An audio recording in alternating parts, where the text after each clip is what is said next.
যেই নির্বাচন কমিশন অন্যায়ভাবে একজনকে একটা মার্কা থেকে বঞ্চিত করতে পারে, ওই নির্বাচন কমিশন এই বাংলাদেশে কখনোই স্বাধীন, সুষ্ঠু, নিরপেক্ষ নির্বাচন দিতে পারে না।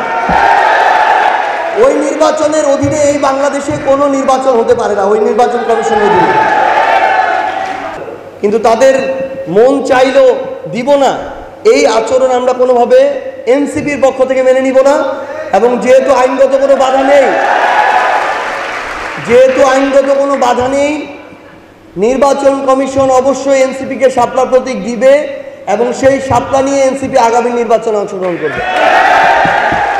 এনসিপি বাংলাদেশের প্রত্যেকটি আসনে প্রার্থী দেওয়ার ক্ষেত্রে সবচেয়ে গুরুত্বপূর্ণ বিষয় আমরা মনে করি আমাদের সাংগঠনিক সক্ষমতা বৃদ্ধি।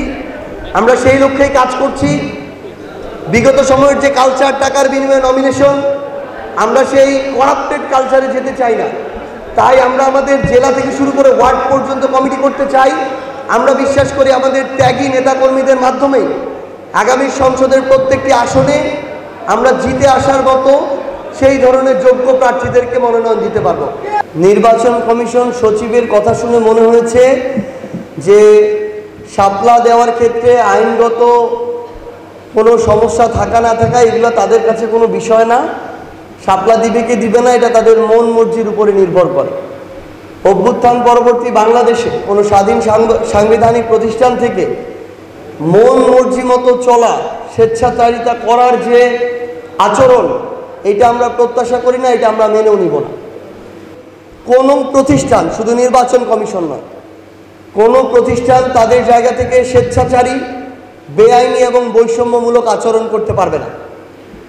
আমরা স্পষ্ট করে নির্বাচন কমিশনের কাছে জানতে চাই, তারা কি জনগণের মুখাপেক্ষী, নাকি ক্ষমতায় কাল্পনিকভাবে আসতে যাচ্ছে এরকম কোনো দলের মুখাপেক্ষী, নাকি কোনো অস্ত্রের ভয়ে ভীত হয়ে কোনো প্রতিষ্ঠান বা এজেন্সির মুখাপেক্ষী? এই উত্তর তাদেরকে দিতে হবে। আইনগত বাধা যেহেতু নেই, এনসিপিকে শাপলা প্রতীক দিতে হবে।